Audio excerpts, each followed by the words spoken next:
पूर्वक प्रार्थना है कि मंच के सामने आकर के यथोचित सम्मान के साथ बैठ जाइए। भाई बहनों, अपने गुरु महाराज युग महापुरुष परम पूज्य बाबा जय गुरुदेव जी महाराज के अमर संदेशों के साथ उनके एकमात्र उत्तराधिकारी पूज्य पंकज जी महाराज का आगमन आप सबके जीवन की घड़ियों का सौभाग्य है।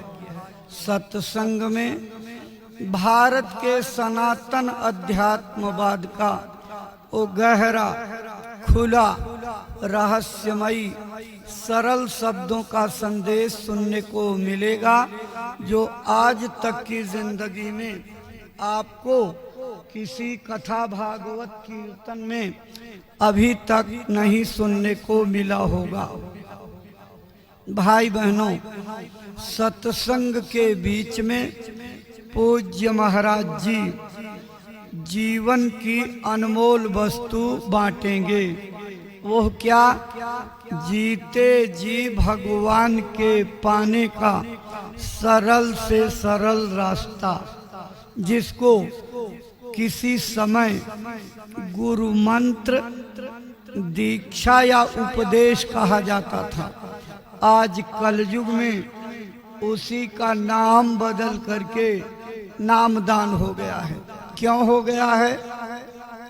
कबीर साहब से शुरू हुई संतों की परंपरा में सिलसिलेवार अब तक जितने भी संत महात्मा आए, सबने एक ही बात दोहराई और बताई। वो क्या? पिछले युगों की कठिनतम साधना पद्धतियों और उपासना के उपायों से जीवात्मा को कुछ भी हासिल नहीं होगा। अगर भाव से पार जाना चाहते हैं तो कलयुग में नाम योग साधना से पार जा सकते हैं। हम जिस रामायण को पढ़ते हैं वह भी इसी बात की गवाही देती है। कलयुग केवल नाम आधारा, सुमेरी सुमेरी नर उतरहि पारा। इस कलयुग में कोई भी जीव भाव सागर से पार जाना चाहे तो वो सिर्फ नाम योग साधना से जा सकता, दूसरा और कोई उपाय नहीं है। भाई बहनों, वो नाम योग साधना क्या है, उसके करने की विधि क्या है, आज पूज्य महाराज जी सत्संग में विधिवत समझाएंगे। जब माला लेकर के बताने लगे तो समझ जाइएगा कि अब नामदान होने जा रहा है। नामदान लेकर के पूज्य महाराज जी की बताई विधि से अगर आपने बिना नागा किए रोज भगवान का भजन कर लिया, 1 घंटे 2 घंटे का समय निकाल कर, तो भाई बहनों आपकी किस्मत जाग जाएगी। भाग्य और तकदीर की लिखी रेखाएं बदल जाएंगी। यहीं बैठे बैठे राम भगवान के दर्शन, कृष्ण भगवान के दर्शन, देवी और देवता के दर्शन होने लगेंगे। स्वर्ग वैकुंठ जैसे लोकों में रोज आओगे जाओगे, ये कोई ताजुब और आश्चर्य की बात नहीं। भारत की सनातन अध्यात्म विद्या का गहरा राज है, जिसको आज महाराज जी बता करके जाएंगे। परम पूज्य बाबा जय गुरुदेव जी महाराज ने आजीवन 116 वर्षों की उम्र तक अथक परिश्रम करके इस देश के करोड़ों करोड़ इंसानों को बदल डाला और उनका हृदय परिवर्तन कर दिया। आज के भौतिकवादी जमाने में, मटीरियलिटी के इस युग में, ये कोई छोटा मोटा नहीं, असाधारण एक्स्ट्रा ऑर्डिनरी काम है जो बाबा जय गुरुदेव जी महाराज ने करके दिखाया। उनके उपदेश और शिक्षाओं की क्या महिमा है। पूज्य महाराज जी उसी अपने गुरु महाराज की महिमा को सुनाते हुए और अपने गुरु के ज्ञान की गंगा को प्रवाहित करते हुए आपको आने वाली विपत्तियों, जलजलों और कहर से बचाने के लिए ये संदेश लेकर के निकले हैं। उसी से संबंधित एक छोटी सी चेतावनी प्रार्थना आपको सुनाई जा रही है। आप इसको सुनिए, दोहराइए, चिंतन मनन कीजिए। इसी चेतावनी प्रार्थना के बाद पूज्य महाराज जी का आगमन सत्संग मंच पर हो जाएगा। तो प्रस्तुत है चेतावनी, आप इसको सुनिए। जय गुरुदेव। जय गुरुदेव। जय गुरुदेव महिमा सुनाने चले हैं। जय गुरुदेव महिमा सुनाने चले हैं। गुरु ज्ञान गंगा बहाने चले हैं। गुरु ज्ञान गंगा बहाने चले हैं। जय गुरुदेव महिमा सुनाने चले हैं। जय गुरुदेव महिमा सुनाने चले हैं। मथुरा नगर के जय गुरुदेव बाबा। मथुरा नगर के जय गुरुदेव बाबा। बताया मनुज तन कुदरती है काबा। बताया मनुज तन कुदरती है काबा। उन्हीं के ही वारिस जगाने चले हैं। उन्हीं के ही वारिस जगाने चले हैं। जय गुरुदेव महिमा सुनाने चले हैं। जय गुरुदेव महिमा सुनाने चले हैं। मना कर रहे मांस मदिरा को त्यागो। मना कर रहे मांस मदिरा को त्यागो। जले जल जले की तरफ अब न भागो। जले जल जले की तरफ अब न भागो।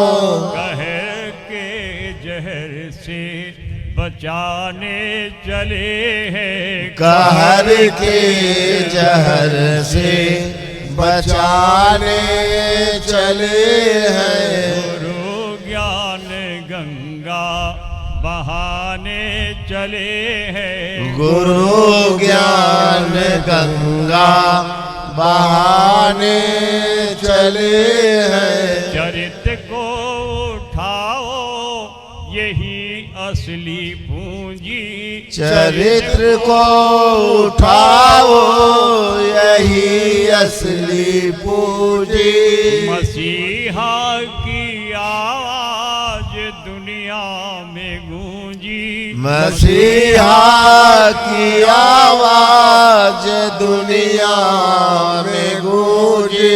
भजन भेद भक्ति सिखाने चले हैं। भजन भेद भक्ति सिखाने चले हैं। भजन भेद भक्ति सिखाने चले हैं। भजन भेद भक्ति सिखाने चले हैं। गुरु जी के वारिस जगाने चले हैं। गुरु जी के वारिस जगाने चले हैं। जिधर जा रहे हो तबाही का मंजर।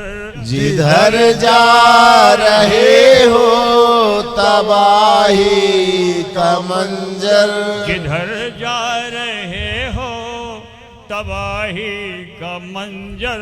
जिधर जा रहे हो तबाही का मंजर। प्रभु को पुकारो जो है सबके अंदर। प्रभु को पुकारो जो है सबके अंदर। भरम भूल सबकी मिटाने चले हैं। भरम भूल सबकी मिटाने चले हैं। भरम भूल सबकी मिटाने चले हैं। भरम भूल सबकी मिटाने चले हैं। गुरु ज्ञान गंगा बहाने चले हैं। गुरु ज्ञान गंगा बहाने चले हैं। जिसे पालता ये किराए का घर है। जिसे पालता ये किराए का घर है। जिसे पालता ये किराए का घर है। जिसे पालता ये किराए का घर है। कहाँ छूट जाए न कोई खबर है। कहाँ छूट जाए न कोई खबर है। हकीकत की बस्ती दिखाने चले हैं। हकीकत की बस्ती दिखाने चले हैं। हकीकत की बस्ती दिखाने चले हैं। हकीकत की बस्ती दिखाने चले हैं। गुरु जी के वारिस जगाने चले हैं। गुरु जी के वारिस जगाने चले हैं। बुलाते गुरु जी की सत्संग में आओ। बुलाते गुरु जी की सत्संग में आओ। बुलाते गुरु जी की सत्संग में आओ। बुलाते गुरु जी की सत्संग में आओ। गुरु ज्ञान गंगा में गोता लगाओ। गुरु ज्ञान गंगा में गोता लगाओ। अमर दीप घटिका जलाने चले हैं। अमर दीप घटिका जलाने चले हैं। अमर दीप घटिका जलाने चले हैं। अमर दीप घटिका जलाने चले हैं। गुरु जी के वारिस जगाने चले हैं। गुरु जी के वारिस जगाने चले हैं। नशा नाम का खुद चढ़ा कर के देखो।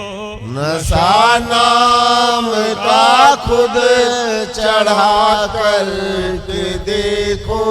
नशा नाम का खुद चढ़ा कर के देखो। नशा नाम का खुद चढ़ा कर के देखो। तवज्जो इधर की भुला कर के देखो। तवज्जो इधर की भुला कर के देखो। तवज्जो इधर की भुला कर के देखो। तवज्जो इधर की भुला कर के देखो।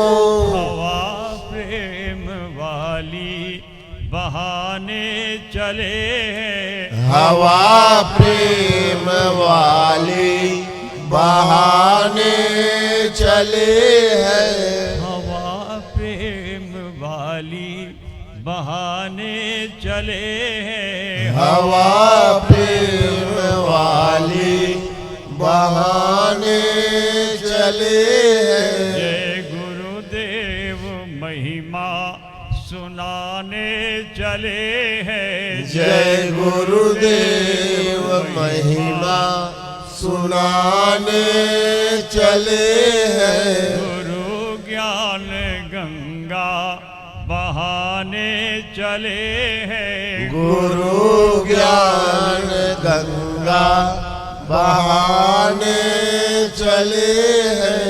गुरु जी के वारिस जगाने चले हैं। गुरु जी के वारिस जगाने चले हैं।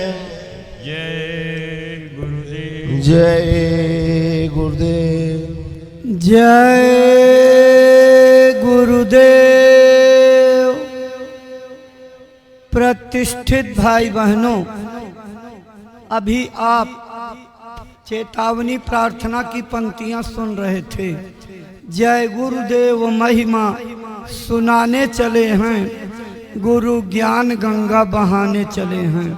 भाई बहनों, अपने गुरु महाराज के जनहितकारी आत्म कल्याणकारी संदेशों को लेकर के पूज्य महाराज जी का आगमन हुआ है।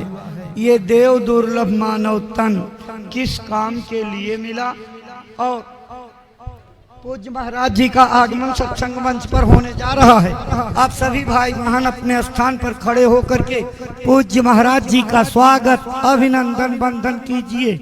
वो आपका अभिवादन स्वीकार करेंगे और जब बैठने का संकेत कर देंगे बैठ जाइएगा और उनकी एक एक बातों को ध्यान दे करके एकाग्रचित्त हो करके सुनिएगा, अपने जीवन में उतारिएगा।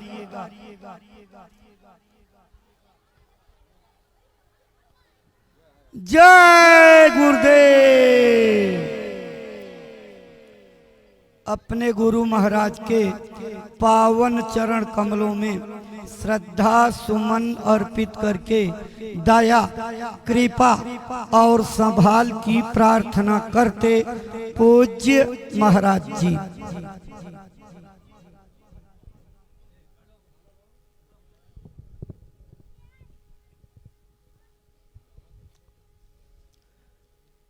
जय गुरुदेव। जय गुरुदेव। आप सब लोगों को बैठने का संकेत हो गया है, आप बैठ जाइए।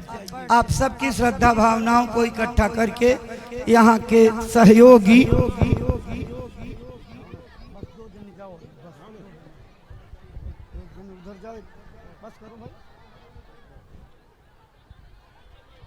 आप लोग और नीचे करिए।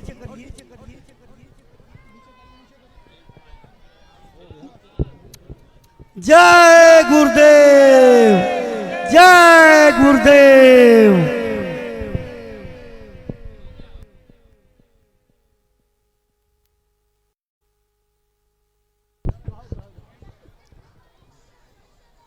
अब स्वागत के इसी क्रम के बाद पूज्य महाराज जी के पावन चरण कमलों में श्रद्धा से आदर पूर्वक प्रार्थना करते हैं कि वो गुरु महाराज का जो संदेश मथुरा आश्रम से लेकर के चले हैं अपनी अमर वाणी से प्रेमी भाई बहनों को सुनाने समझाने की कृपा करें, ताकि आपकी अमर वाणी से प्रेरणा प्राप्त करके भाई बहन अपने जीवन की अनमोल सांसों का उपयोग करते हुए अपना मानव तन सफल सार्थक एवं कामयाब बना सके।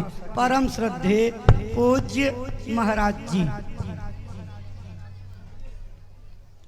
आप सभी लोग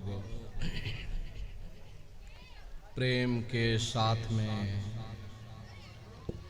मालिक के पावन नाम का उच्चारण करेंगे। बोलो जय गुरुदेव।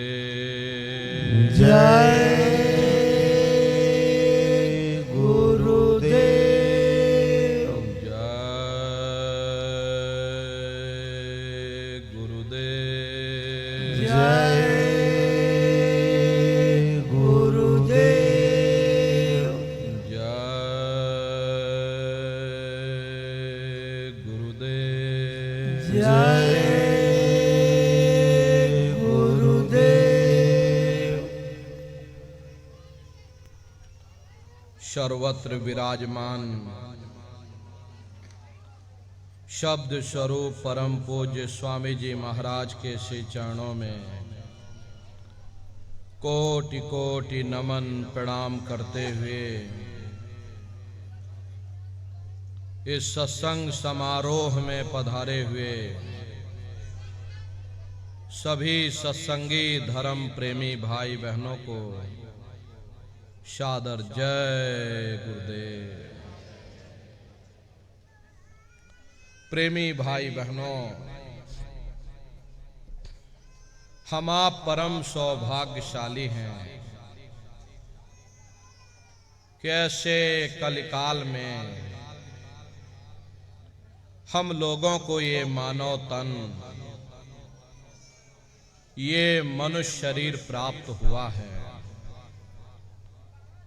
उससे भी परम सौभाग्य की बात है कि इस मनुष्य रूपी मंदिर में बैठ करके हम लोगों को सत्संग सुनने का ये अवसर मिल रहा। सत्संग जल जो कोई पावे, मैलाई सब कट कट जावे।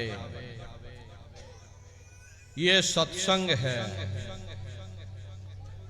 ये कोई किस्से और कहानियां नहीं, नाच गाना ढोल और मजीरा नहीं। ये महात्माओं की अजर अमर वाणियां हैं। यदि आपने ध्यान से सुन लिया तो निश्चय ही आपको अपने मानव जीवन के उद्देश्यों के बारे में पता चलेगा कि आखिर ये मनुष्य शरीर हमको क्यों मिला है, क्या इसका उद्देश्य है, मरने के बाद हम लोग कहाँ जाएंगे, हमारे रिश्ते नातेदार, हमारे कुटुंब परिवार वाले कहाँ जाएंगे, कैसे हमारी जीवात्मा का कल्याण होगा। इन सभी प्रश्नों की जानकारी आपको सत्संग के माध्यम से प्राप्त होगी। इसलिए प्रेमी भाई बहनों, जो भी वचन वाणी आपको सुनाई जाए, प्रेम और प्यार के साथ बैठ करके एक एक वचन को बड़े ध्यान के साथ सुनिएगा, क्योंकि अधिकतर यह देखा जाता है जब कभी सत्संग होता है तो हम लोगों को नींद आ जाती, हम लोग सो जाते या एक दूसरे से बातचीत करने में उलझ जाते। तो उससे होता क्या है, सत्संग के वचन छूट जाते हैं, कड़ी से कड़ी टूट जाती है, फिर हम लोग अर्थों को समझ नहीं पाते और अर्थ का अनर्थ कर देते। इसलिए प्रेमी भाई बहनों, जो भी थोड़े बहुत वचन आपको सुनाए जाएं, प्रेम और प्यार के साथ बैठ करके एक एक वचन को बड़े ध्यान के साथ सुनिएगा। महात्माओं के सत्संग में कभी किसी जात और बिरादरी, किसी कौम या मजहब या किसी भी व्यक्ति की कभी कोई निंदा चुगली आलोचना या किसी की यहां बुराई नहीं की जाती। सत्संग कैसे जानिए, जित एक नाम वखान। सत्संग वह जगह है जहां केवल शब्द या नाम का प्रचार किया जाता, उस मालिक से मिलने का प्रेम और प्यार पैदा किया जाता है। हम आप परम सौभाग्यशाली हैं ये अवसर हम लोगों को मिला हुआ है। जो भी थोड़े बहुत वचन आपको सुनाए जाएं, बड़े ध्यान से एक एक वचन को आप लोग सुनिएगा और समझने की कोशिश करिएगा। हम भी ये प्रयास करेंगे कि आपको सरल से सरल भाषा में, आसान से आसान तरीके से आप सभी को समझाया जा सके। प्रेमी भाई बहनों, यह मनुष्य शरीर हम लोगों को बड़े सौभाग्य से प्राप्त हुआ है। ये जीवन बहुत अनमोल है। उस परम पिता परमात्मा ने हमको यह जीवन केवल इसीलिए दिया है ताकि हम जीते जी उस प्रभु की भक्ति करके अपनी जीवात्मा का कल्याण करा सकें। ये 5 तत्वों का पुतला, ये पंच भौतिक शरीर हम लोगों को एक निश्चित समय के लिए मिला हुआ। एक निश्चित समय को हम आप नहीं जानते हैं, किंतु जिसका ये मकान है,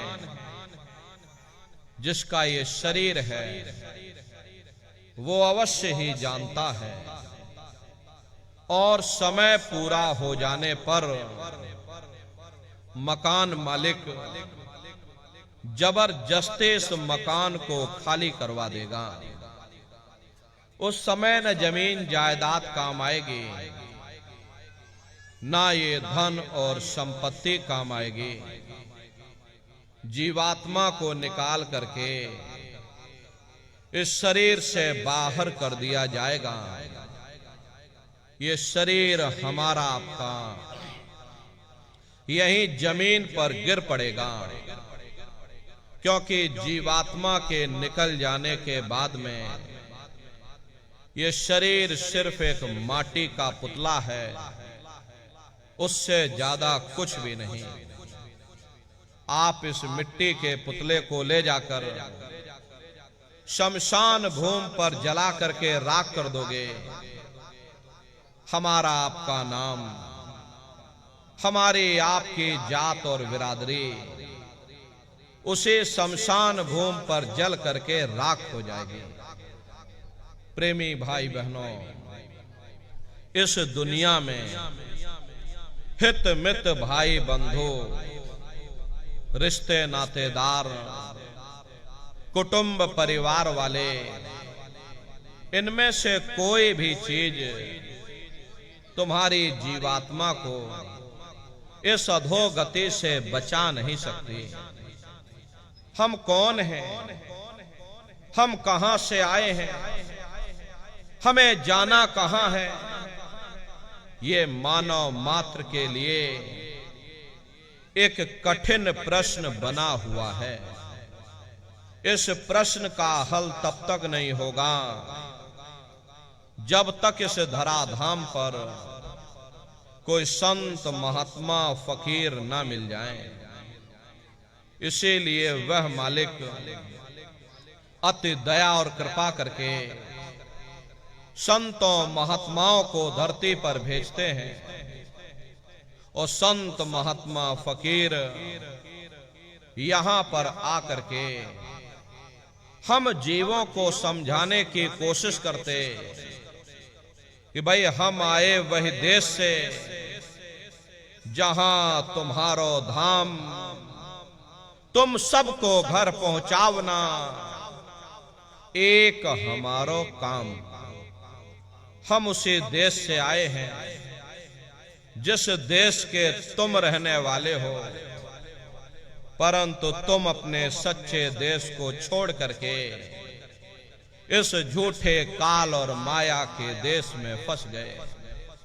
यह देश तुम्हारा देश नहीं, तुम्हारा देश सचखंड है। ये कौम तुम्हारी कौम नहीं, तुम्हारी कौम सतनाम है।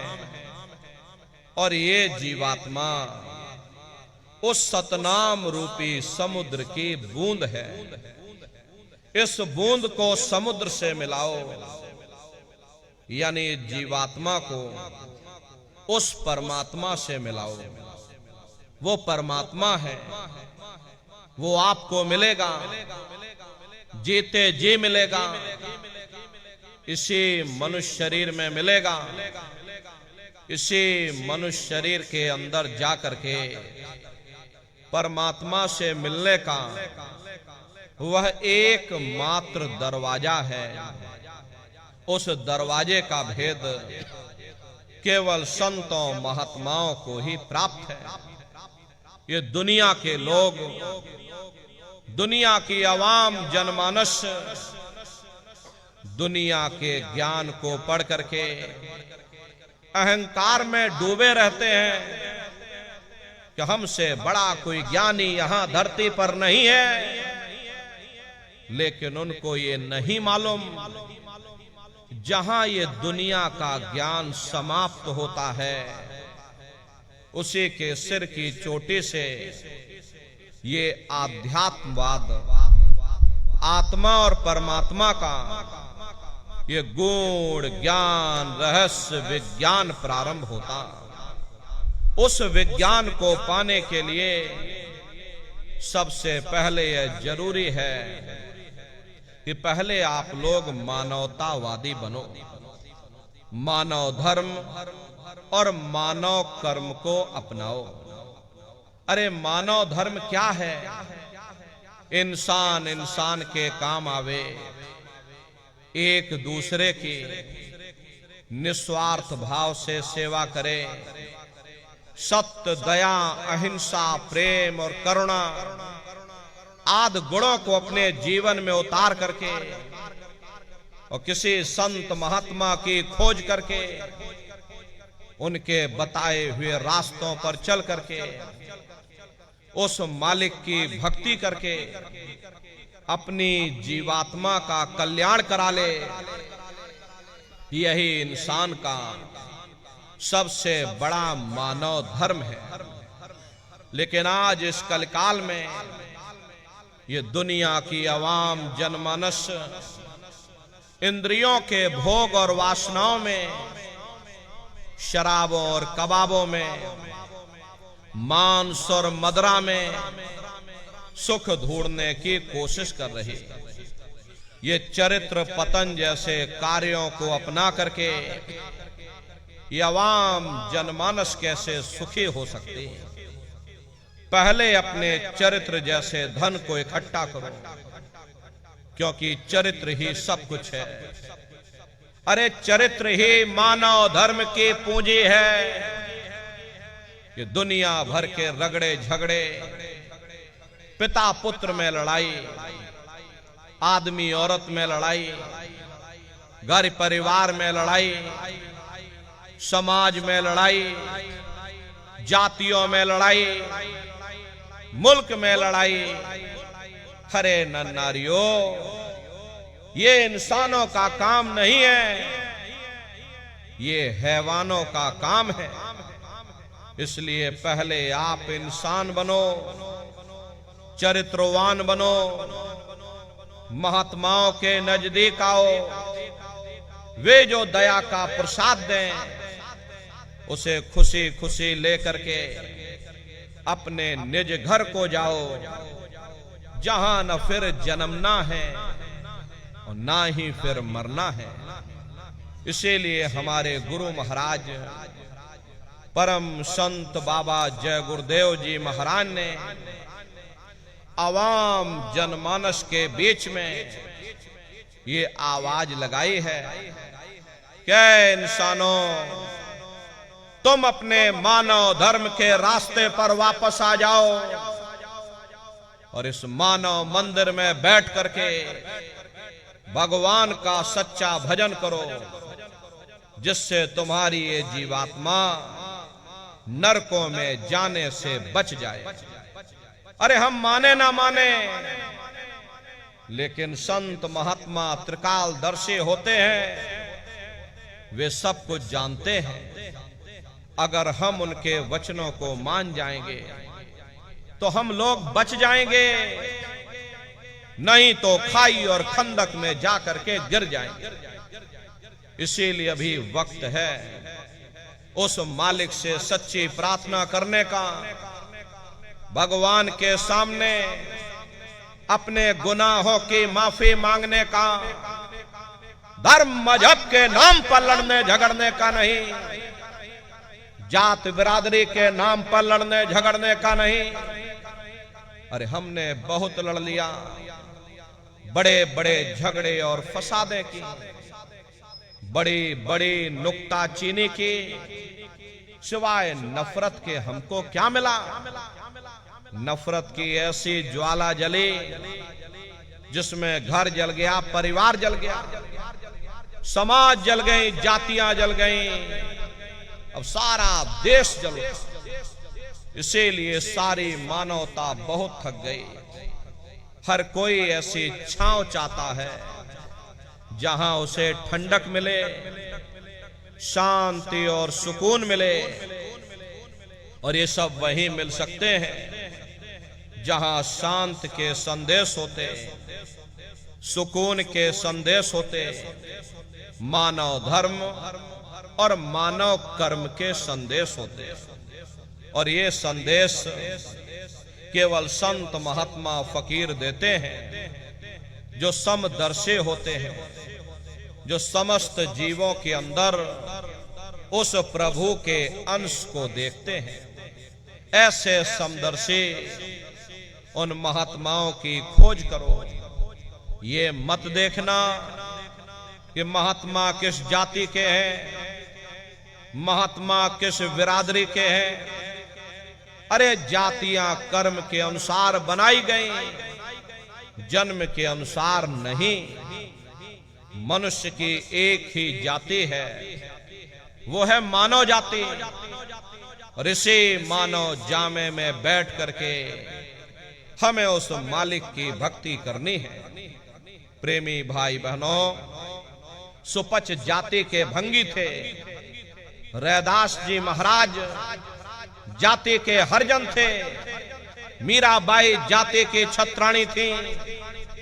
अगर वे सब उस मालिक को प्राप्त कर सकते हैं तो आप भी उस मालिक को प्राप्त कर सकते हो। लेकिन बगैर महात्माओं के, बगैर गुरु के कोई भी जीव इस संसार समुद्र से ना कोई पार हुआ है और ना ही कोई हो सकता। ये समुद्र ऐसा है जिसके ना इस किनारे का पता, ना उस किनारे का पता, कोई नहीं जान सकता। ये दुनिया कब बनी, कितनी बार प्रलय और महाप्रलय हो गई, लेकिन इतना जरूर मालूम है कि जिस दिन से दुनिया बनी है हम लोग यहीं पर भटका खा रहे हैं। अगर इधर से हवा चली, नैया हमारी उधर चली गई, और कहीं उधर से हवा चल गई, हमारी नैया डगमगाते हुए इधर चली गई। न जाने कितने युग और कल्प बीत गए, लेकिन हमारी ये जीवन की नैया आज तक इस भवसागर से किनारे नहीं लगी। इसलिए नर नारियों, सौभाग्य से वक्त का इतना बड़ा वरदान आपको मिला, ये मानव तन आपको मिल गया। न जाने किस महात्मा की दया हो गई, न जाने कौन से जन्म जन्मांतरों के शुभ पुण्य कर्म उदय हो गए जो आपको ये मनुष्य शरीर मिल गया। अरे अब की बार ये मौका तुमको मिल गया है, मिली नरदेह यह तुमको, बनाओ काज कुछ अपना और पचो मत आ इस जग में, जानियो रैन का सुपना। प्रेमी भाई बहनों, जैसे रात में हम लोग स्वप्न देखते हैं, हालांकि उस समय पर हमें स्वप्न सच मालूम पड़ता है, असली प्रतीत मालूम होता है। लेकिन जब हम लोग सुबह उठते हैं, जब हमारी आंखें खुलती हैं, तब हमें होश आता है कि नहीं भाई हम तो स्वप्न देख रहे थे, ये सब भ्रम है। ठीक उसी प्रकार से ये दुनिया भी 10-20-100 साल का स्वप्न है। अब आप कहोगे हम जाग रहे, परंतु प्रेमी भाई बहनों ऐसा हरगिज नहीं है। जिस दिन मौत का वक्त आएगा, अरे हम लोग रोएंगे, हाय हाय करके चिल्लाएंगे कि हाय हमने सारी जिंदगी यूं ही स्वप्न में गुजार दी, जागने का समय तो अभी आया था, जो कुछ करना था अभी करना था। लेकिन प्रेमी भाई बहनों अब पछताए होत क्या, जब चिड़िया चुग गई खेत। महात्मा प्रेम से जीवों को समझाते हैं कि भाई देह और ग्रह सब झूठा, और भरम में काहे को खपना, ये घर बार हमारा अपना नहीं, अरे पराया देश है, ये सराय खाना है, ये मुसाफिर खाना है, ये शरीर भी तुम्हारा अपना नहीं है, ये भी काल का पिंजरा है, किराए का मकान है, पराया मकान है। किसी को 40-50 साल के लिए मिला तो किसी को 80-90-100 साल के लिए मिल गया। जितने जितने श्वास उस मालिक ने बख्शे हैं, उसे भुगतने के बाद में हमें शरीर को यहीं छोड़ जाना। श्वास दुधारा नित्य ही जारी, एक दिन खाली चाम। प्रेमी भाई बहनों एक तालाब पानी से चाहे कितना भी क्यों ना भरा हो, आप एक छोटी सी नाली काटकर खोल दीजिए, तालाब में छोटा सा छेद कर दीजिए, तो सारा पानी ही तालाब से बाहर निकल जाएगा। एक उसी प्रकार से तुम्हारा ये शरीर भी श्वासों का भंडार है, और जब तक श्वासों का भंडार जारी है, हम दुनिया के काम काज में फंसे हुए, दुनिया के कारोबार में हम आप उलझे हुए। लेकिन जिस वक्त ये श्वासों का भंडार खाली होगा, अरे टेलीफोन खड़क जाएंगे, तार पहुंच जाएंगे, संदेश पहुंच जाएंगे, सब रिश्ते नातेदार, सब कुटुंब परिवार वाले, सब अड़ोस पड़ोस वाले मिनटों सेकंडों में इकट्ठा हो जाएंगे। प्रेमी भाई बहनों, जिस शरीर से तुम इतना प्रेम किया करते थे, साबुन से मल मल करके नहाते थे, उसे कोई एक रात भी घर में रखने को तैयार नहीं होता। ये कंधों पर लटका करके शमशान भूमि पर छोड़ करके आ जाते। हिंदू लोग तिनका तोड़ाते, जैसे तिनका टूट गया, तेरा मेरा रिश्ता नाता टूट गया। मुसलमान सिख या ईसाई लोग खाक की मिट्टी कब्र में डाल देते। जो मेरे लिए खाक की मिट्टी है, वह मेरे लिए तू है। अरे मामूली कष्ट नहीं होता, मौत के समय में घनघोर पीड़ा होती है। जन्मत मरत दुसह दुख हुई, सहजो बाई ने बयान किया है। सहजो मौत आईया, अंग अंग दिया तोड़, और हिया जरे छाती फटे, उठे पीर घनघोर। गुरु महाराज सत्संग में फरमाते थे, जैसे 1,00,000 बिच्छू एक साथ मिल करके हमारे शरीर पर डंक मारे, उससे भी लाखों करोड़ों गुना ज्यादा मौत के समय में दर्द होता है। प्रेमी भाई बहनों, जब मृत्यु आती है तो किस तरह से प्राण निकलते हैं, प्राणों के निकलने की क्या प्रक्रिया होती है, पहले उसे आप अच्छी तरह से समझ लीजिए। सिमटत भास श्वास उठ जावे, और प्राणपति जम सिमट समावे, उस समय हमारी ये श्वासें रुक जाती हैं, शरीर की चेतना नीचे से सिमटने लगती है। तो सबसे पहले गुदा चक्र टूटता है, क्योंकि गुदा चक्र में पृथ्वी का वास होता है। गुदा चक्र टूट करके ऊपर इंद्रिय चक्र में समा जाता है। इंद्रिय चक्र में जल का वास होता है, यानी जल ने पृथ्वी को घोल दिया। फिर जब इंद्रिय चक्र टूटेगा तो ऊपर नाभि चक्र में समा जाएगा। ये नाभि चक्र में अग्नि का वास होगा, यानी अग्नि ने फिर जल को सुखा दिया। ये नीचे से सिमटाव होता है, नीचे से ऊपर की ओर सिमटाव होता है। पैरों के तलवे से लेकर के ये सिर की चोटी तक सिमटाव होता है। फिर जब ये नाभि चक्र टूटेगा तो ऊपर हृदय चक्र में समा जाएगा। हृदय चक्र में वायु का वास होता है, यानी वायु ने अग्नि को अपने में समाहित कर लिया, और इस तरह से वायु ऊपर आकाश में उड़ गई। ये आंखों की पुतलियां ऊपर पलट जाती हैं, मुंह खुला का खुला रह जाता है। अरे महात्मा समझाते हैं, जब यह कर्म कला उपजावे, बुद्धि सुरत की आन दबावे, जब यह जीवात्मा पांचों तत्वों को लांग करके जल, पृथ्वी, अग्नि, वायु, आकाश, पांचों तत्वों को लांग करके ऊपर आती है, तो काल दाढ़ में आन दबानी, और जब डर के नैनन से पानी, जब काल अपनी दाढ़ में दबाता है उस समय नेत्रों से पानी निकलता है। इंद्रियां टूट टूट करके चकनाचूर हो जाती, सब रिश्ते नातेदार खड़े रह जाएंगे। अरे लगे टकटकी दिखे ना भाई, वाह समय को करे सहाय।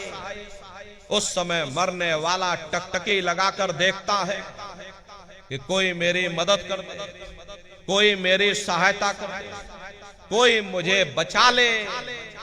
लेकिन प्रेमी भाई बहनों, सब नात रिश्तेदार खड़े रह जाते हैं, भाई बंधु सब देखते रह जाते हैं, डॉक्टर वैद्य हकीम सब आपको घेरे रह जाते हैं, लेकिन उस समय आपको कोई बचा नहीं पाता। जम के दूत घेर चौफेरा, निक्षय प्राण छोड़ के डेरा। यमदूत आते हैं, प्राणों की डोरी को तोड़ देते हैं और जीवात्मा को खींच करके इस शरीर से बाहर कर दिया। जैसे जीवात्मा शरीर से अलग हुई, ये शरीर हमारा मिट्टी हो जाता है। अरे इस मिट्टी को ले जा करके तुम शमशान भूमि पर जला करके राख कर देते। हाड़ जले जैसे लाकड़ी, केस जले जैसे घास, कंचन जैसी काया ढह गई और कोई ना आवे पास। ये कहानी हमारी आपकी यहीं समाप्त हो गई।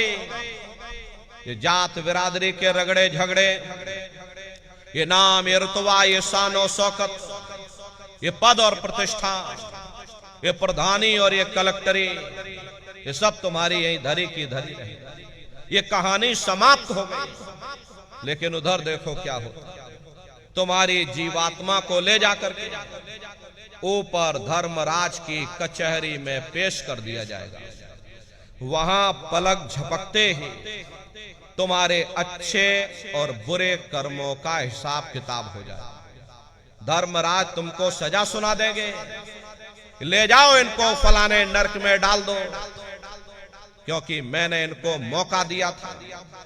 जब ये मां के घर में उल्टे लटके हुए थे, सिर इनका जब नीचे था, पैर जब इनके ऊपर थे, मां के घर में जब ये उल्टे लटके हुए थे, जठराग्नि में जब ये तप रहे थे, उस समय इन्होंने मुझसे प्रार्थना की थी कि हे मालिक, अब प्रभु कृपा कर हुए भांति और सब तज भजन कर दिन राति।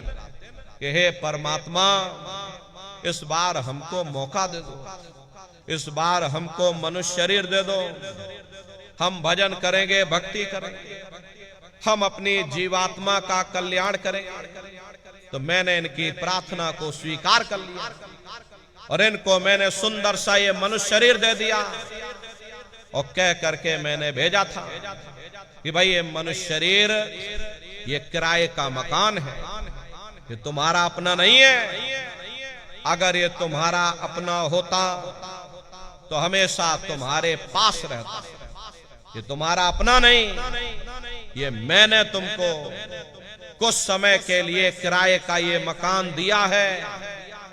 हाँ, तुम अपनी जीवात्मा को मेरे किराए के मकान में बैठा करके मालिक की भक्ति करके समय रहते अपनी जीवात्मा को जगा लेना, अपनी जीवात्मा का कल्याण करा लेना। अरे मैंने कुछ समय के लिए तुम सबको ये किराए का मकान दिया है और जब समय पूरा होगा तो मैं अपने सिपाहियों को ऊपर से भेजूंगा और उस समय पर तुम मेरे किराए के मकान को खाली कर देना। लेकिन इतना ध्यान रखना, जैसा साफ सुथरा मैंने तुमको ये किराए का मकान दिया है, वैसा ही साफ सुथरा तुम मुझको वापस लौटाना। लेकिन इस किराए के मकान में बैठ करके इन्होंने बुरे खोटे पाप कर्म कर डाले, मेरे किराए के मकान को इन्होंने अपने कर्मों से गंदा कर दिया, इसलिए कर्मों की सजा इनको मिलेगी। ले जाओ इनको फलाने नरक में डाल दो। महात्मा कभी झूठ नहीं बोलते।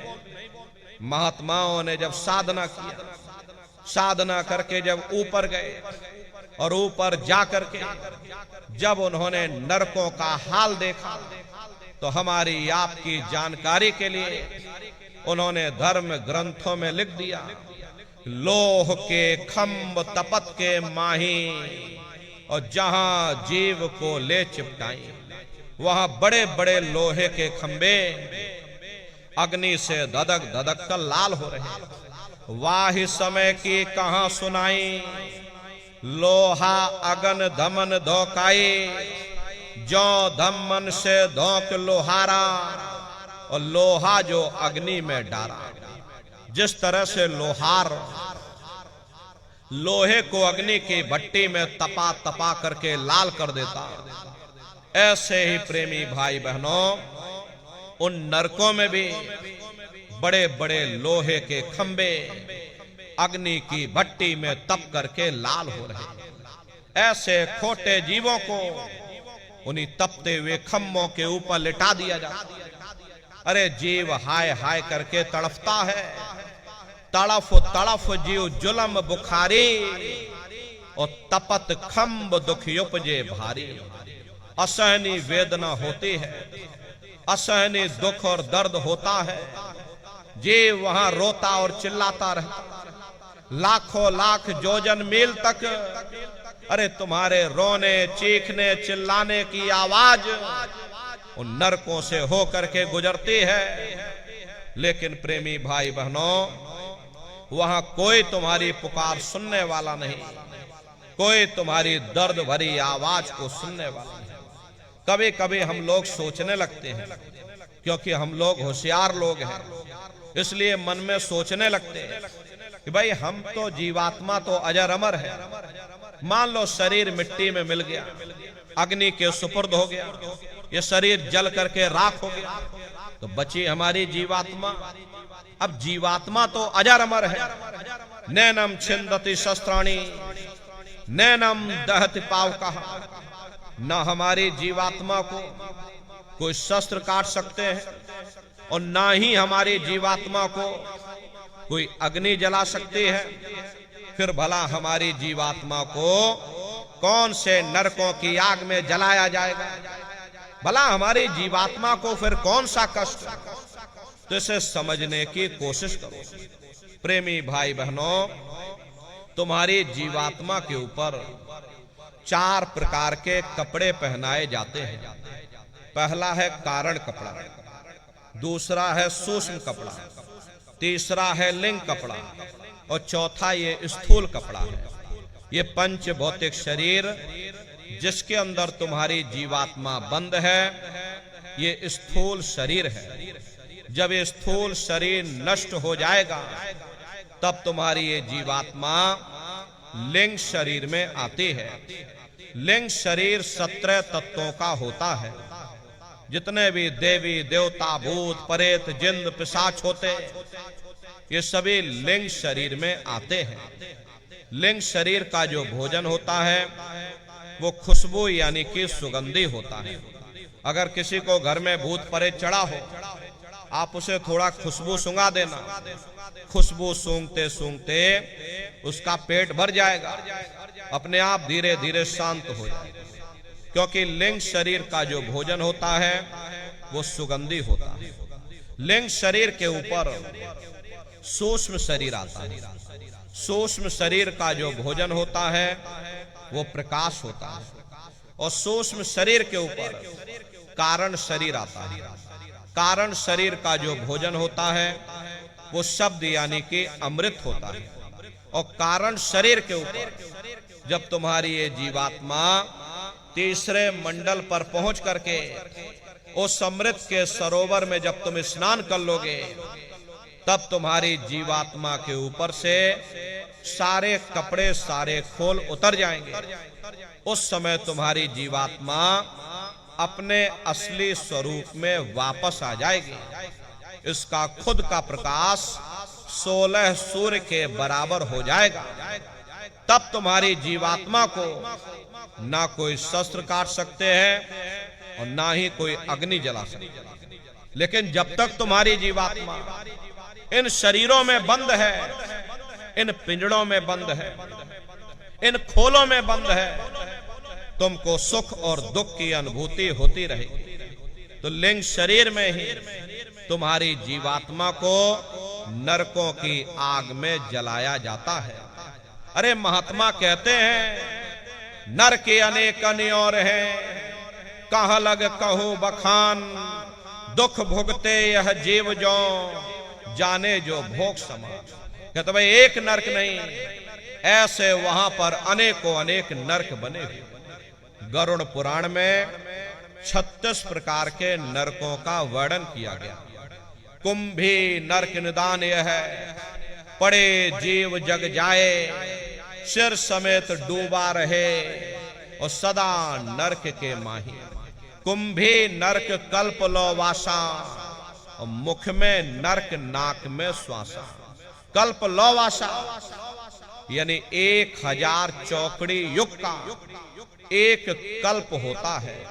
और कल्प लो वासा यानी युगों युगों तक ये जीव नरकों की सजा को भोगता रहे।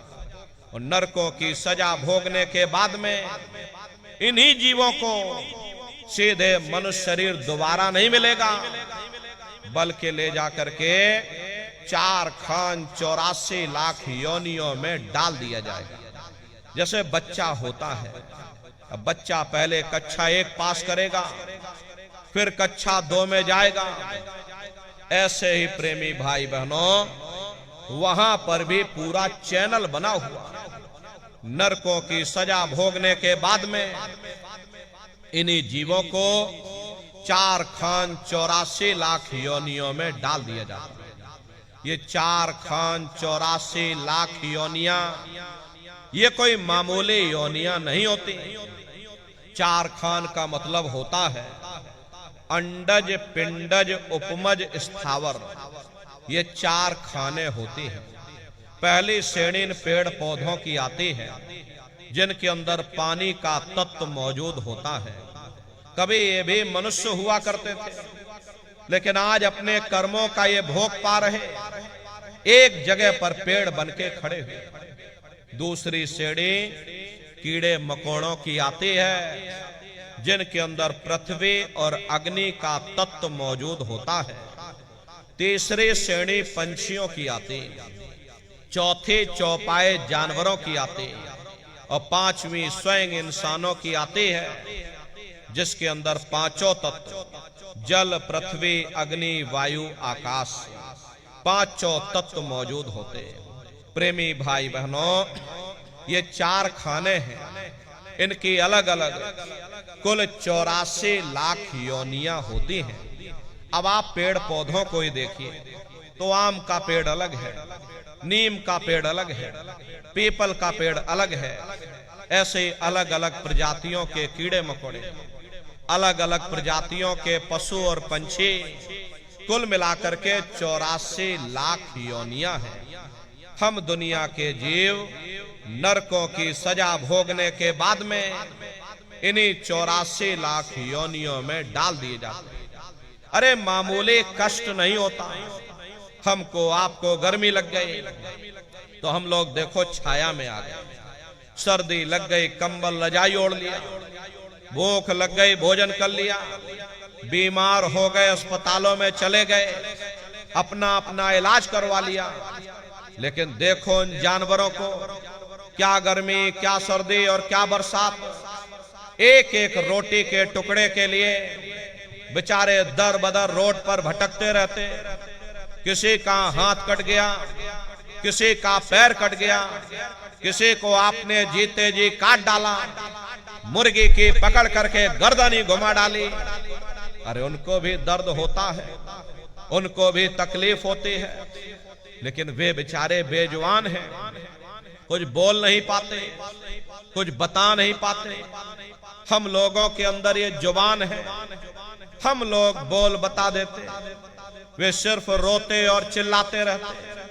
अरे कौन उनकी पुकार सुनने वाला, कौन उनकी दर्द भरी आवाज को सुनने वाला, कौन सी अदालत में जाकर के वे बेचारे दरवाजा खटखटाएं, कौन मजिस्ट्रेट उनकी फरियाद को सुनेगा।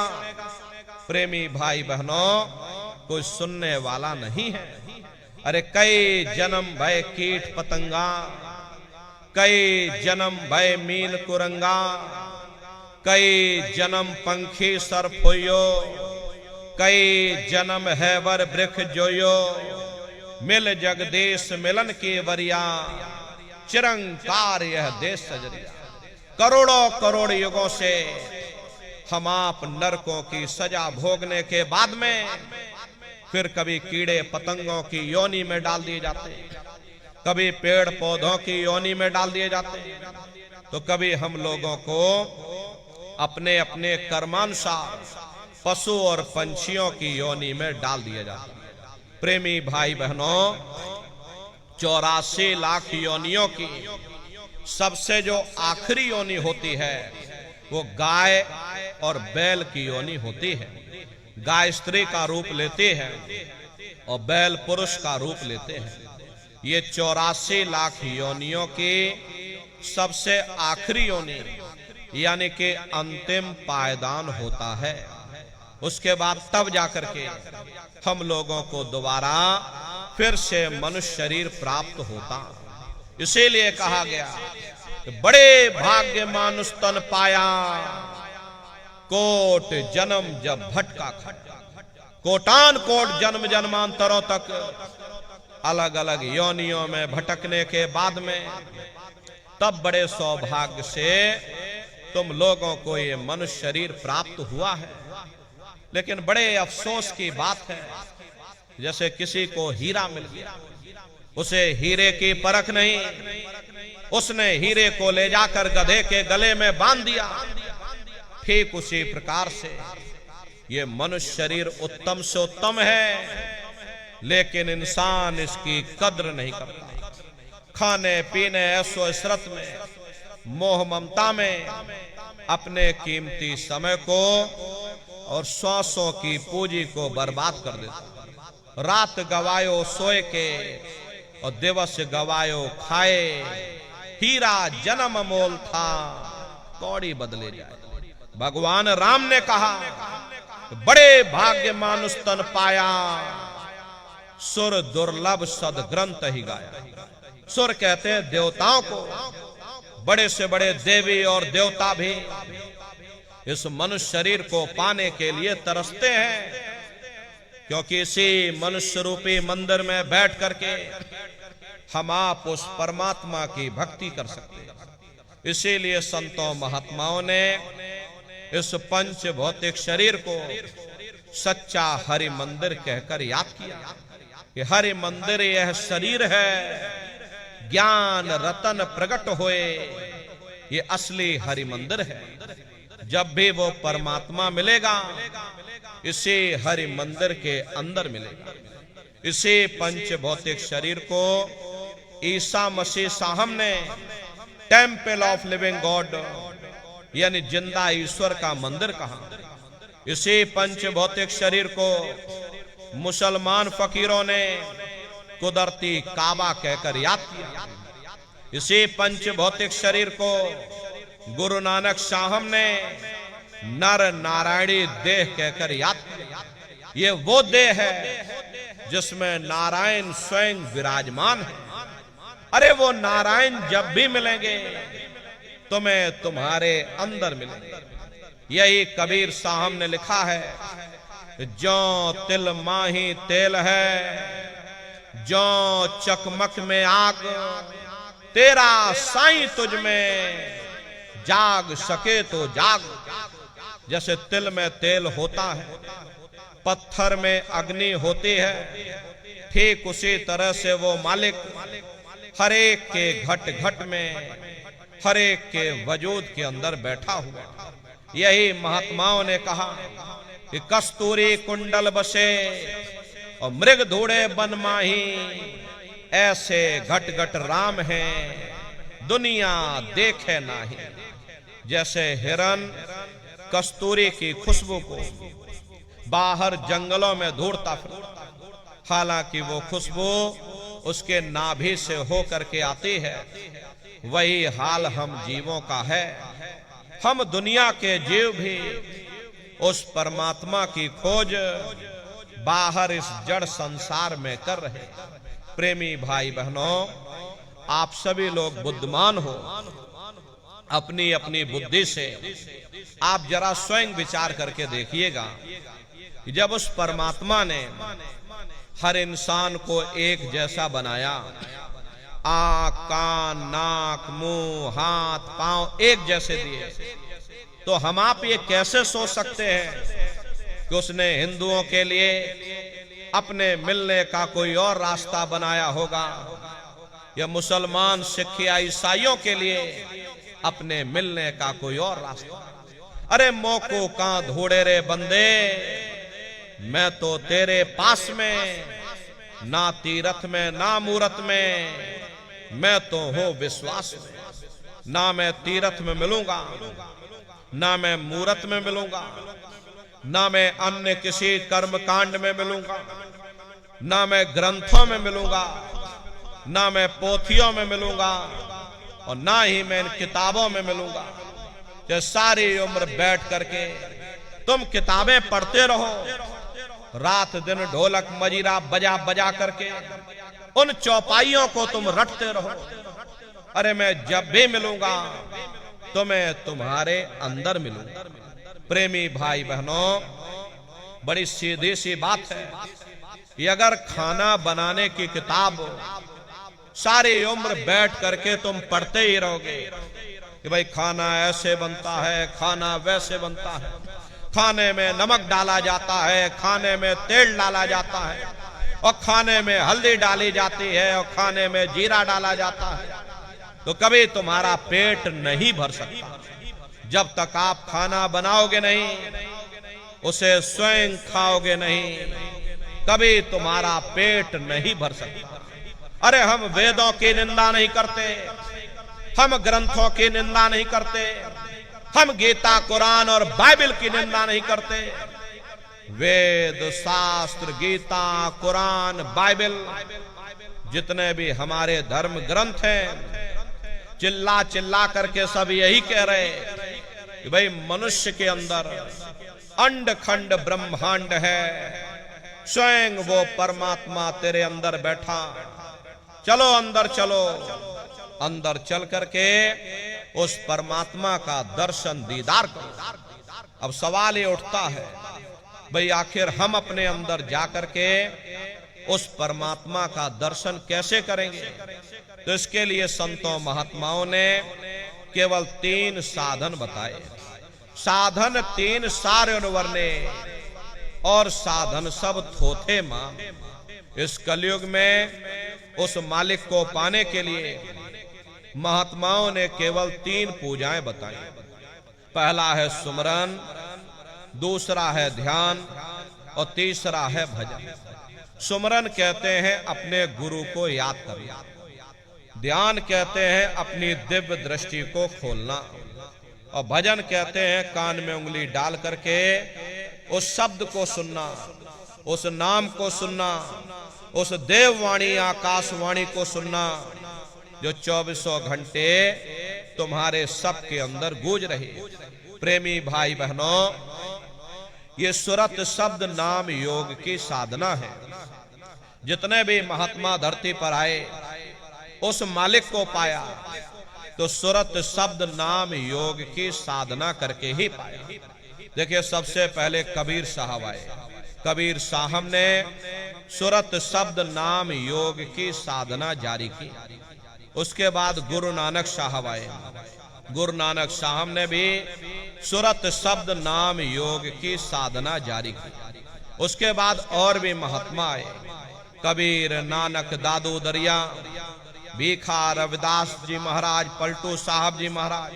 अरे आप चित्रकूट में ही चले जाइए, गोस्वामी जी महाराज जिन्होंने रामचरितमानस बनाई, जिसका पाठ आप सभी लोग अपने अपने घरों में, मंदिरों में बैठ करके करते हो, उन्होंने भी उस मालिक को पाया तो सुरत शब्द नाम योग की साधना करके ही पाया। राजस्थान की धरती पर देखो, मीराबाई हुई, सहजोबाई हुई, उन्होंने भी उस मालिक को पाया तो सुरत शब्द नाम योग की साधना करके ही पाया।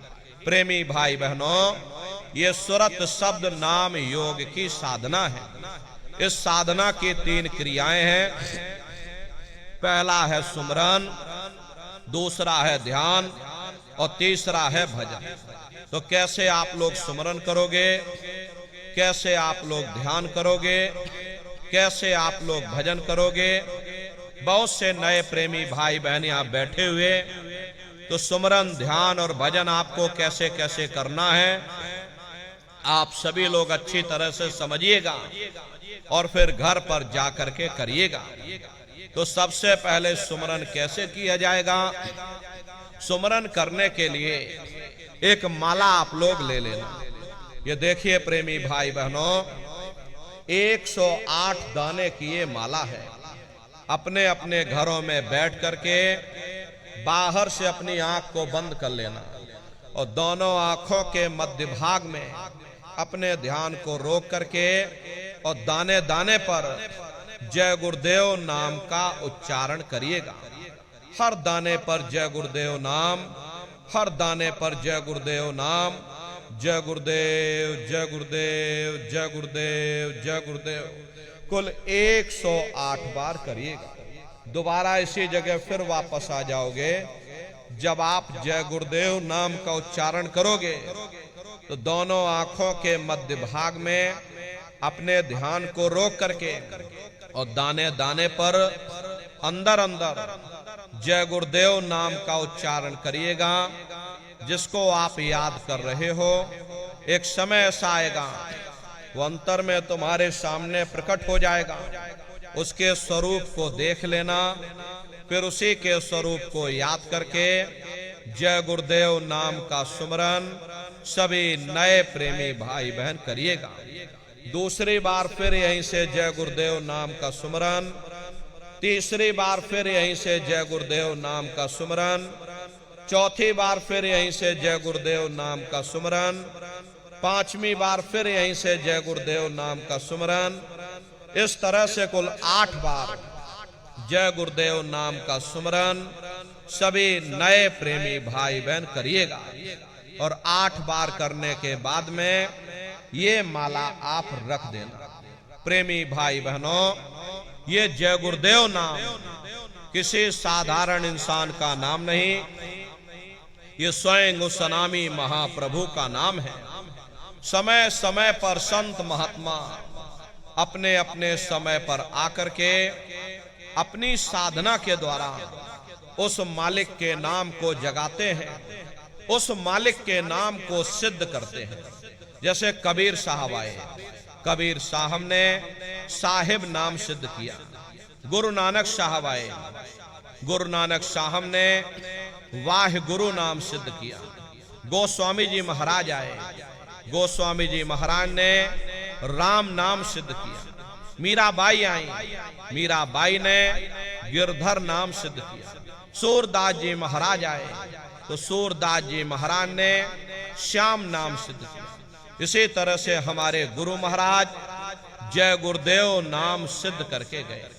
जय गुरुदेव नाम का जहाज लगाकर गए। अगर इस जहाज पर सारी दुनिया बैठेगी, ये जहाज सारी दुनिया को पार करेगा। नए जीवों के लिए नामदान को और सरल से सरल किया गया। वरना बहुत से पुराने पुराने प्रेमी हैं, अगर उनसे ये पूछा जाए कि भाई जरा नाम रूप स्थान गाजे बाजे बता दो, वो तक भूल जाते हैं। अब इतने पुराने हो करके आज तक नाम रूप स्थान गाजे बाजे याद नहीं कर पाए। इसीलिए नए जीवों के लिए नामदान को और सरल से सरल किया गया। बहुत से गांव के बूढ़े बुजुर्ग हैं, बगैर पढ़े लिखे लोग भी हैं, बच्चे बच्चियां भी हैं। आसानी से आप लोग समझ जाओ, सुमरन कर सको, इसीलिए इस रास्ते को और सरल से सरल किया गया। एक है साध है सब सद है, सब साध है सब जाए। पहले अपने गुरु की उंगली पकड़ लो, क्योंकि गुरु तुम्हारा सच्चा रहबर है।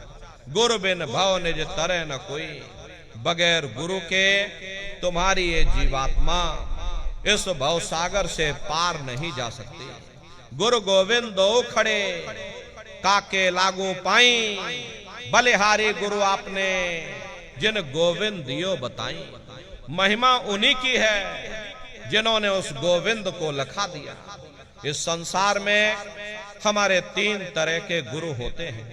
पहले गुरु हमारे माता पिता होते हैं, जो हमें जन्म देते हैं, हमारा पालन पोषण करते हैं, बचपन से हमारे अंदर संस्कार डालते हैं। ये माता पिता हमारे पहले गुरु होते हैं। दूसरे गुरु हमारे शिक्षक होते हैं, जो हमें स्कूलों में कॉलेजों में हमें जो भौतिक ज्ञान देते हैं, ये हमारे दूसरे गुरु होते हैं।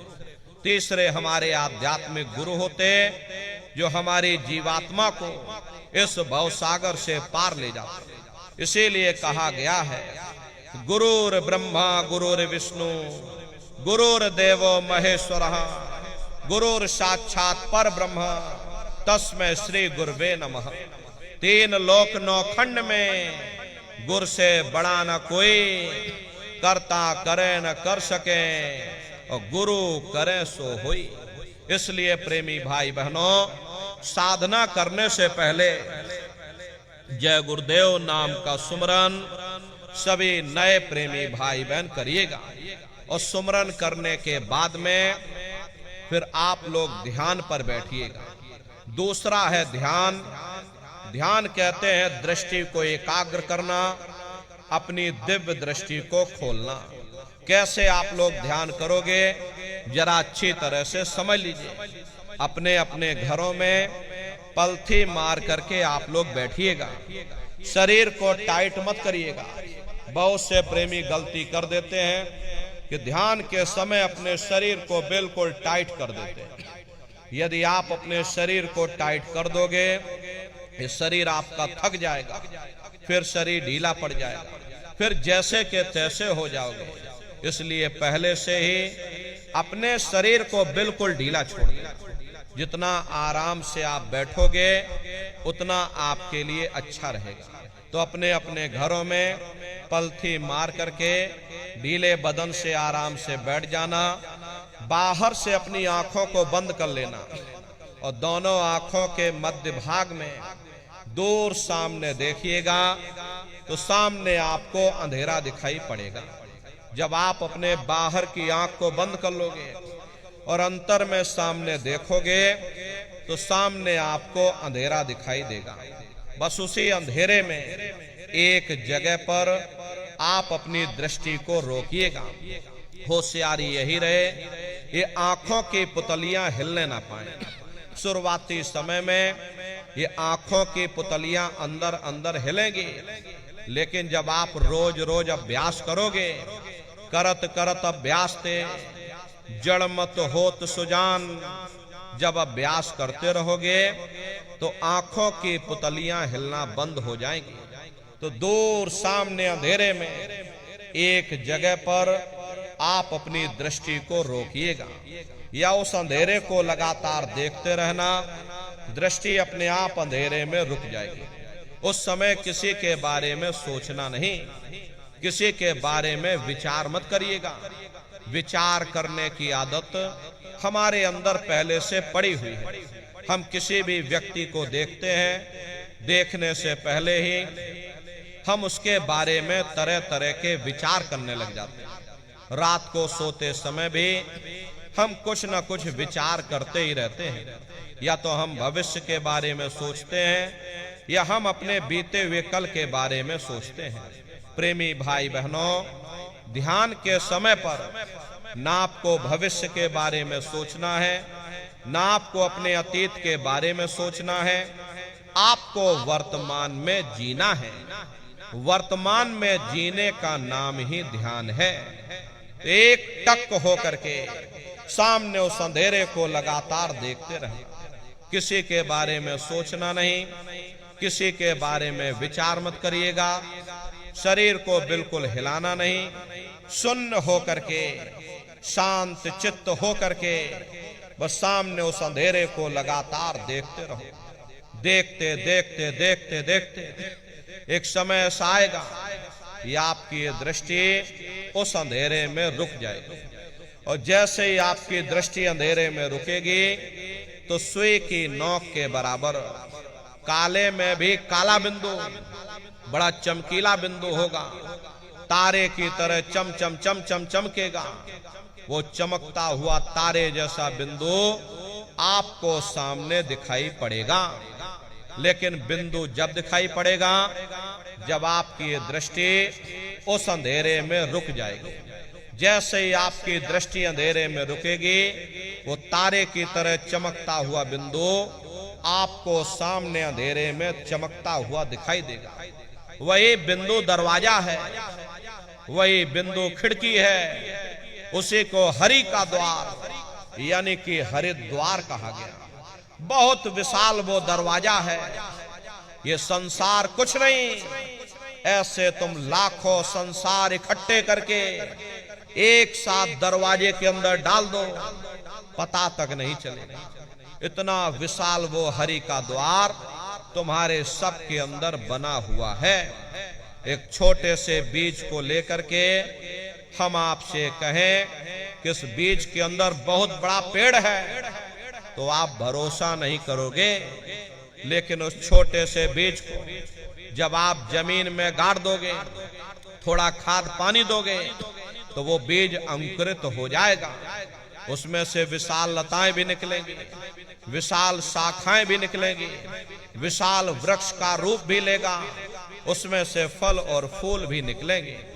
इसी तरह से आप सभी के अंदर सुई की नोक के बराबर तारे की तरह से छोटा बिंदु है। उस बिंदु के अंदर बड़े बड़े ब्रह्मांड बसे हुए हैं। वो तारे जैसा चमकता हुआ बिंदु आपको सामने दिखाई पड़ेगा। और जब वो बिंदु सामने दिखाई पड़ जाए तब आप अपनी दृष्टि को उस बिंदु पर एकाग्र कर देना। जब आप अपनी दृष्टि उस बिंदु पर एकाग्र कर दोगे तो वही बिंदु दरवाजा है। वो दरवाजा खुल जाएगा, ये शिव नेत्र खुल जाएगा, ये दिव्य दृष्टि आपकी खुल जाएगी और आप दरवाजे के अंदर दाखिल हो जाओगे। एक बार प्रेमी भाई बहनों ये दिव्य दृष्टि खुल जाए, फिर क्या भूत, क्या भविष्य, क्या वर्तमान, कोई भेद आपसे गुप्त नहीं रहेगा। लाखों वर्ष पहले क्या हुआ था, भविष्य में क्या होने वाला है, अरे आप अपने अपने घरों में बैठ करके और ध्यान लगा करके भूत, भविष्य और वर्तमान को देख सकते हो। तो यह है ध्यान करने का तरीका। एक बार फिर से समझ लीजिए कैसे आपको ध्यान करना है।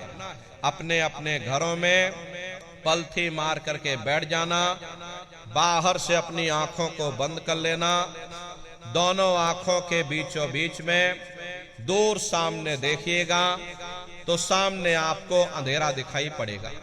जब आप अपने बाहर की आंख को बंद कर लोगे, अंतर में सामने देखोगे तो सामने आपको अंधेरा दिखाई देगा। बस उसी अंधेरे में एक जगह पर आप अपनी दृष्टि को रोकिएगा। प्रेमी भाई बहनों, ये आंखों की पुतलियां हिलने ना पाए। किसी के बारे में सोचना नहीं, किसी के बारे में विचार मत करना, शरीर को बिल्कुल हिलाना नहीं, शांत हो करके एक टक हो करके बस सामने उस अंधेरे को लगातार देखते रहो।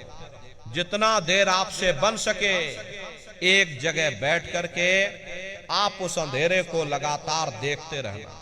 देखते देखते देखते देखते एक समय ऐसा आएगा कि आपकी ये दृष्टि अंधेरे में रुक जाएगी, और जैसे ही आपकी दृष्टि अंधेरे में रुकेगी तो सुई की नोक के बराबर तारे की तरह से चमकता हुआ बिंदु आपको सामने दिखाई पड़ जाएगा। और जब वो बिंदु सामने दिखाई पड़ जाए तब आप अपनी दृष्टि को उस बिंदु पर एकाग्र कर देना। जब आप अपनी दृष्टि उस बिंदु पर टिका दोगे तो वो बिंदु फट जाएगा, वो दरवाजा खुल जाएगा, ये शिव नेत्र खुल जाएगा, ये दिव्य दृष्टि आपकी खुल जाएगी और आप दरवाजे के अंदर दाखिल हो जाओगे। तो प्रेमी भाई बहनों, यह है ध्यान करने का तरीका। और तीसरा है भजन। गाने बजाने का नाम भजन नहीं है। नाच गाना ढोल मजीरा, अरे इसका नाम भजन नहीं है। भजन कहते हो उस शब्द को सुनना, उस नाम को सुनना, उस देववाणी आकाशवाणी को सुनना जो 24 घंटे तुम्हारे सबके अंदर गूंज रही है। तो कैसे भजन करोगे जरा अच्छी तरह से समझ लीजिए। ये दोनों उंगली कानों में डाल करके ये कानों को बंद कर लेना। कान इसीलिए बंद किए जाते हैं ताकि बाहर की कोई आवाज हमको सुनाई ना पड़े। अपनी सुविधा से बैठिएगा। कुर्सी पर चाहे कुर्सी पर बैठ जाओ, सोफे पर चाहे सोफे पर बैठ जाना, या कोई तकिया इस तरह से रख लेना और दोनों कोहनी यहाँ रख करके दोनों उंगली कानों में डाल करके ये कानों को बंद कर लेना। बहुत सी हमारी माताएं बहनें हैं, बूढ़े बुजुर्ग हैं, आपके घुटनों में दर्द होता होगा, या रीढ़ की हड्डी में दर्द होता होगा और आप बैठ करके भजन नहीं कर पाते हो, तो आप लेट करके भजन करिएगा। ऐसे सीधे लेट जाना, लेटे लेटे आंख और कान को बंद कर लेना। मतलब तो आंख और कान को बंद करना है, चाहे आप लेट करके करो या चाहे आप बैठ करके करो। यही कहा गया कि भाई आंख कान मुख बंद कराओ, अनहद झिंगा शब्द सुनाओ। यानी पहले अपनी आंख को बंद करो, अपने मुख को बंद करो, दोनों उंगली कानों में डाल करके ये कानों को बंद कर लो और ऊंचे से ऊंचा ध्यान दे करके उस आवाज को सुनने की कोशिश करो। प्रेमी भाई बहनों, जब आप अपने कानों को बंद करके और अंतर में गौर से सुनोगे तो आपको ऐसा अनुभव होगा कि कहीं सीटी जैसी आवाज हमारे कानों में बज रही। टी, इस तरह से सीटी जैसी आवाज शुरू में आप सभी को सुनाई पड़ेगी। शाम को अपने अपने घरों में जाकर के बैठिएगा, ये कानों को जरा बंद कर लेना और गौर से सुनिएगा तो सीटी जैसी आवाज आप सभी को सुनाई पड़ेगी। करना कुछ नहीं है, लेटे हो चाहे बैठे हो, बस आप उस आवाज को सुनते रहना और सुनते सुनते उसी में लीन हो जाओ। जब आप उसमें लीन हो जाओगे तो कुछ समय बाद में दोबारा आपको अनुभव होगा कि कहीं बड़ी दूर से एक महीन आवाज, घंटे और शंख की आवाज हमारे कानों में बज रही। जैसे मंदिरों में घंटियां बजती हैं, टन टन टन टन, तो बाहर तो आपने नकल किया, अरे महात्माओं ने कहा था ये शरीर तुम्हारा सच्चा हरि मंदिर है, इसी हरि मंदिर के अंदर 24 घंटे वो घंटे और शंख की आवाज गूंज रही। उसी घंटे शंख की आवाज को महात्माओं ने शब्द कहा। अरे आपके धर्म पुस्तकों में लिखा है कि पोथी पढ़ पढ़ जग मुआ, पंडित भया न कोई, 2.5 अक्षर प्रेम का, पढ़े सो पंडित हो। दुनिया वाले कहते हैं कि 2.5 अक्षर का मतलब प्रेम है। अरे प्रेम नहीं है, प्रेम में तो मात्रा लगी हुई। यहां पर जिस 2.5 अक्षर का वर्णन उन महात्माओं ने किया है वो है शब्द, शा आदा बा और दा। उसे शब्द को महात्माओं ने नाम कहा। कल युग जोग न यज्ञ न ज्ञाना, एक आधार नाम गुण गाना। कलयुग में न योग है, न यज्ञ है, न ये ज्ञान है, तो कलयुग में क्या है? कलयुग केवल नाम आधारा, सुमेर सुमेर नर उतर ही पार। कलयुग में केवल नाम का आधार है। यहां पर नाम 2 प्रकार के होते हैं। पहला है वर्णात्मक नाम, दूसरा है धुनात्मक नाम। वर्णात्मक नाम वो है जो लिखने पढ़ने और बोलने में आता है, जैसे राम श्याम सीताराम, हरे रामा हरे कृष्णा, ये सभी वर्णात्मक नाम है। लेकिन संत महात्मा उस धुनात्मक नाम की महिमा गाते जो न लिखने में आता है न जवान से बोलने में आता है। यही मीराबाई ने कहा कि पायो जी मैंने नाम रतन धन पायो, वस्तु अमोलक दे मेरे सतगुरु, कृपा कर अपनायो। पायो जी मैंने नाम रतन धन पायो। उसी घंटे शंख की आवाज को महात्माओं ने शब्द या नाम कहा। उसी घंटे शंख की आवाज को ईसा मसीह साहब ने वर्ड या लागस कहकर याद किया। उसी घंटे शंख की आवाज को गुरु नानक साहब ने अनहद वाणी कहकर याद किया।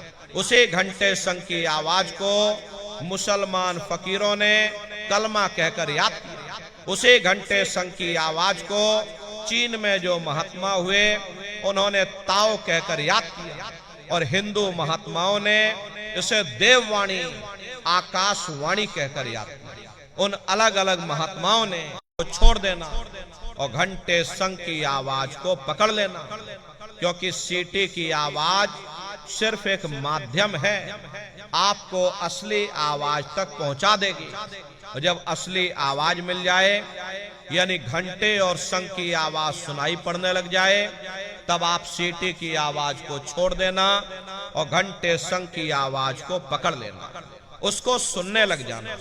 जब आप उसको सुनने लग जाओगे तो वो आवाज धीरे धीरे बढ़ना शुरू होगी, और बढ़ते बढ़ते इस कदर बढ़ेगी कि आपके रोम रोम में घंटे और शंख की आवाज गूंजने लग जाएगी। अरे बड़ी घनघोर आवाज होती है, बड़ी मधुर वो आवाज होती है। दुनिया भर के गाने जो आप लोग बाहर सुनते हो, उस संगीत के सामने ये दुनिया के संगीत कुछ नहीं। जब आप उस संगीत को सुनोगे, इतना भारी आनंद आपके ऊपर छा जाएगा, इतनी खुशी आपको होगी, अरे ऐसा नशा आपके ऊपर चढ़ जाएगा कि आप सारी दुनिया को भूल जाओगे। शंकर भगवान को वही नशा चढ़ा था। शंकर भगवान कोई गांजा भांग नहीं पीते थे। ये तो हमने आपने शंकर भगवान को भी बदनाम कर दिया कि शंकर भगवान गांजा भांग पीते थे, तो चलो हम भी गांजा भांग खींचेंगे। और सबके सब गजेड़ी भगेड़ी प्रेमी भाई बहनों, शंकर भगवान ने कभी गांजा भांग नहीं पिया। शंकर भगवान जिस नशे में लीन रहते थे वो नाम का नशा था, वो ध्यान का नशा था, वो भक्ति का नशा था। जब आप उस आवाज को सुनोगे तो आपको भी वो नशा चढ़ जाएगा, क्योंकि उस आवाज में चुंबक है। जब आप उस आवाज को सुनोगे तो वो आवाज आपको अपनी ओर खींचेगी, और जब खिंचाव होगा तो जीवात्मा का फैला हुआ प्रकाश 9 दरवाजों से सिमटने लगेगा। अब ये 9 दरवाजे कौन कौन से हैं? देखो प्रेमी भाई बहनों, अच्छी तरह से आप लोग समझिएगा, ये बहुत बड़ा विज्ञान है। दुनिया का विज्ञान जब समाप्त हो जाएगा तो ये विज्ञान प्रारंभ होगा।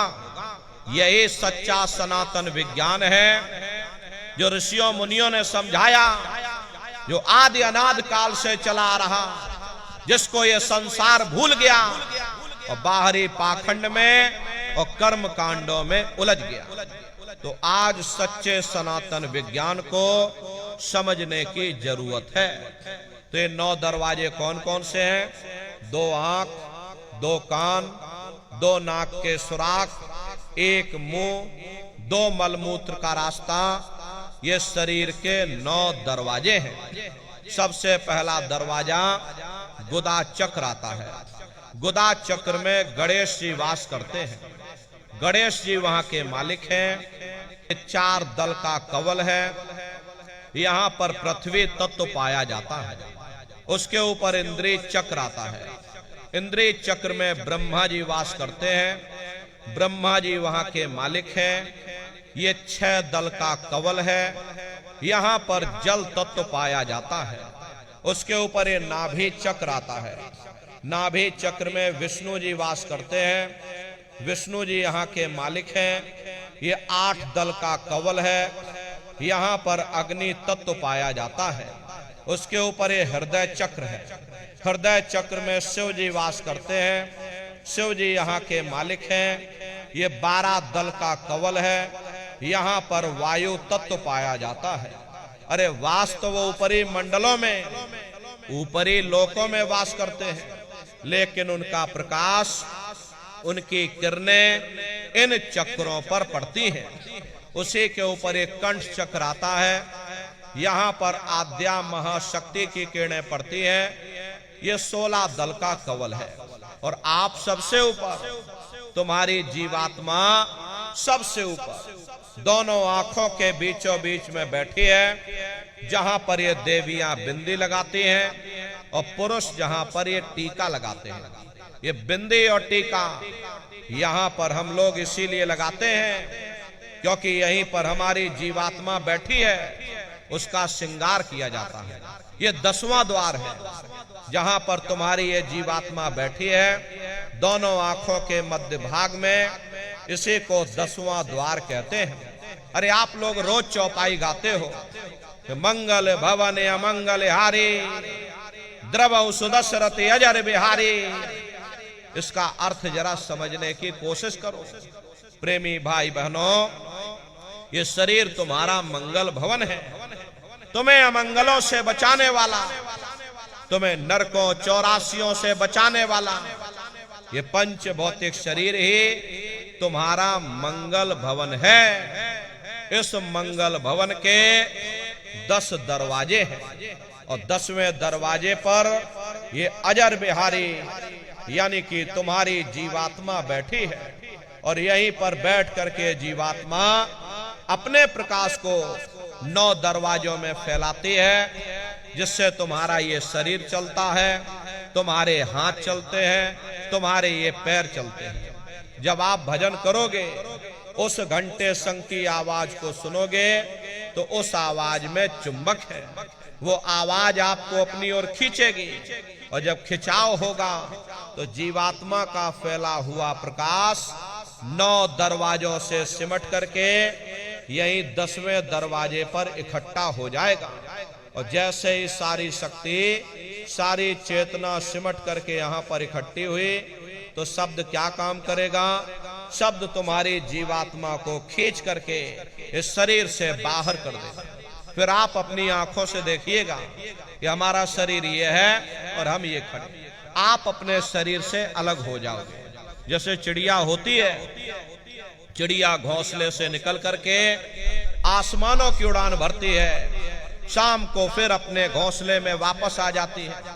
ऐसे तुम्हारी ये जीवात्मा इस शरीर रूपी घोंसले से निकल करके ब्रह्मांडों की सैर करेगी, देवी देवताओं के दर्शन करेगी, भगवान राम के दर्शन करेगी, भगवान कृष्ण के दर्शन करेगी और घूम करके फिर अपने शरीर रूपी घोंसले में वापस आ जाएगी।